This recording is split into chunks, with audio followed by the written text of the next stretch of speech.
Bonjour, bienvenue dans les tutoriels arpèges. Aujourd'hui, nous allons vous présenter ce que voit l'usager lorsqu'il dépose une demande d'aide. La plupart du temps, lorsque l'usager souhaite déposer une demande d'aide, il passe par le site internet de la région. Ici, nous sommes donc dans le guide des aides sur une aide qui s'appelle « Accompagner les événements touristiques ». Il a accès à un bouton « Déposer votre dossier ». S'il clique sur ce bouton, il bascule vers la plateforme de demande d'aide et s'il a déjà un compte, en saisissant son identifiant, son mot de passe, il va accéder directement au dossier de demande d'aide. Ici, pour l'exemple, je ne vais pas me connecter en base de production, je vais passer en base de test. Et donc, je m'identifie, donc j'ai un identifiant, un mot de passe, et je me connecte. Si jamais je n'ai pas encore de compte, je peux en créer un en cliquant ici dans vous n'avez pas encore de compte, créez-en un, et je vais pouvoir me créer un identifiant, un mot de passe, je vais renseigner quelques informations me concernant et je pourrai avoir un compte, puis continuer la saisie de ma demande. Donc ici, je vais cliquer sur se connecter. J'arrive sur le tableau de bord. Alors j'ai déjà ici des demandes qui sont effectuées. Je vais en déposer une nouvelle. Et je saisis les premières lettres du nom de mon dispositif. Donc on avait dit accompagner les événements touristiques. Tous les téléservices se présentent sous la même forme architecturale, c'est-à-dire que il y a toujours un écran démarche, ensuite un écran conditions générales, un écran demandeur, puis un écran demande et enfin un écran récapitulatif. Sur l'écran démarche, on me présente les différentes étapes de ma demande. Donc ici, je suis à l'étape de saisie et au fur et à mesure, je vais pouvoir savoir comment vont se dérouler les étapes de la demande. Je sais également quelles sont les pièces que je dois fournir, les pièces et les documents que je dois avoir sous la main pour faire ma demande. Donc je dois fournir ici une note descriptive, je dois être aussi en possession de mon numéro de SIRET et de mon RIB.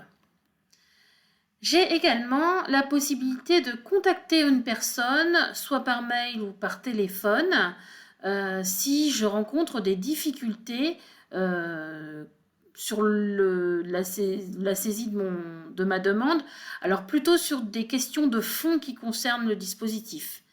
Si je rencontre un problème technique, je peux contacter l'assistance technique et tous les usagers ont sur la droite en bas de l'écran un bouton assistance. Alors ici, vous ne le voyez pas parce que je suis en base de recettes, mais sur la base de production, tous les usagers voient ce bouton assistance. Je clique sur l'écran suivant et je bascule sur le deuxième écran des conditions générales. Les conditions générales, c'est en fait les critères d'éligibilité. Donc, je vais pouvoir répondre aux différentes questions qui me sont posées et je passe à l'écran suivant. Là, je suis bloquée. On m'indique que les réponses que j'ai indiquées ne me permettent pas de passer à l'écran suivant parce que visiblement, je ne remplis pas tous les critères du dispositif.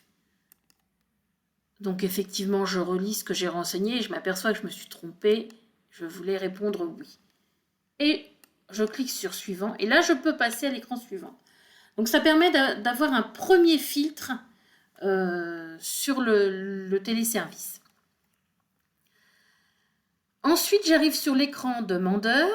Alors ici, moi, toutes les informations sont renseignées. Si je viens sur la plateforme pour la première fois, on va me demander de renseigner un certain nombre de données, donc mon numéro SIRET, mon code NAF, on va me demander mon adresse, la forme juridique de ma structure, voilà, tout un tas d'informations utiles à la collectivité. Je passe à l'écran suivant, qui est l'écran demande. Donc en fait, nous sommes ici sur le formulaire qui correspond au projet en fait. Hein. Donc je vais pouvoir renseigner les différents champs. Donc on me demande l'intitulé de mon événement. Ici, je vais simplement renseigner des informations. Je vais dire que ça se déroule à Reims. On va dire que mon événement se déroule allez, du 26 au 28 avril. J'attends 1000 personnes. Ça mobilise 15 équivalents temps plein. J'ai une démarche de labellisation. L'adresse de mon site web.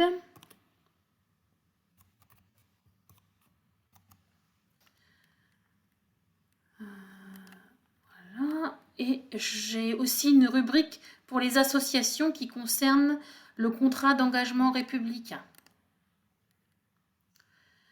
Voilà, je peux passer ensuite à l'écran suivant, qui est l'écran du plan de financement prévisionnel. Donc je vais remplir cet écran. Donc je suis en hors taxe.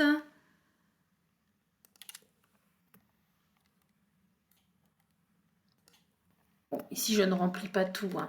C'est pour l'exemple.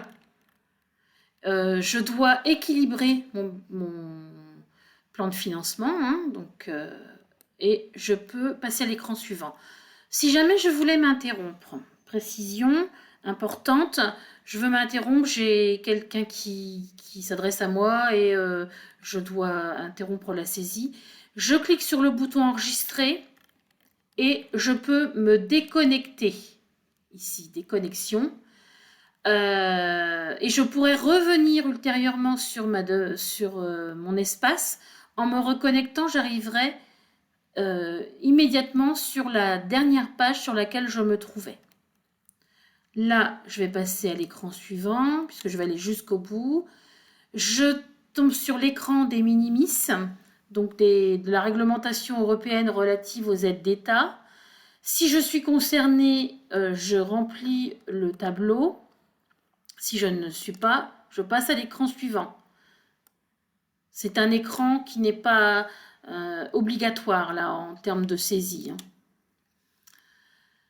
Ensuite, on me demande des informations concernant mon RIB, donc ma domiciliation bancaire. Donc ça tombe bien puisqu'on m'avait prévenu en amont, j'ai toutes les informations me concernant.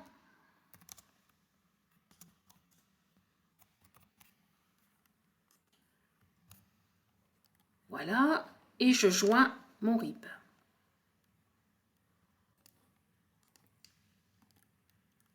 Je clique sur le bouton suivant et je vois qu'on me demande les différentes pièces à joindre au dossier, notamment la note descriptive dont on me parlait sur le premier écran. Donc je vais pouvoir l'ajouter.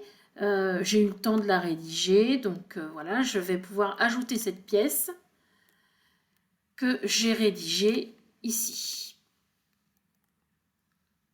Si j'ai besoin d'ajouter d'autres documents parce que je juge que c'est utile, des articles de presse, quelques photos, je peux le faire en cliquant sur le bouton ajouter ici et je peux joindre d'autres documents. Je clique sur l'écran suivant et j'arrive sur l'écran récapitulatif. Donc là, je vais pouvoir voir, si je clique ici sur récapitulatif, je vais pouvoir voir toutes les informations que j'ai saisies. Voilà, je peux relire et me dire, bon, est-ce que j'ai bien renseigné tout? Est-ce que tout est correct? Si j'estime que c'est correct, je peux revenir sur mon écran et cocher la case « Je certifie que les informations transmises sont exactes et j'atteste avoir lu le règlement de l'aide régionale. » Et je vais cliquer sur le bouton « Transmettre ». À partir du moment où l'usager a transmis, il reçoit un accusé de réception et de votre côté, côté agent, vous allez recevoir la demande d'aide dans Arpège. Le récapitulatif de la demande, alors là je vais cliquer déjà sur transmettre, et le récapitulatif de la demande qui va se générer, l'usager va pouvoir le retrouver sur son espace et il aura aussi côté agent, vous pourrez aussi voir ce récapitulatif.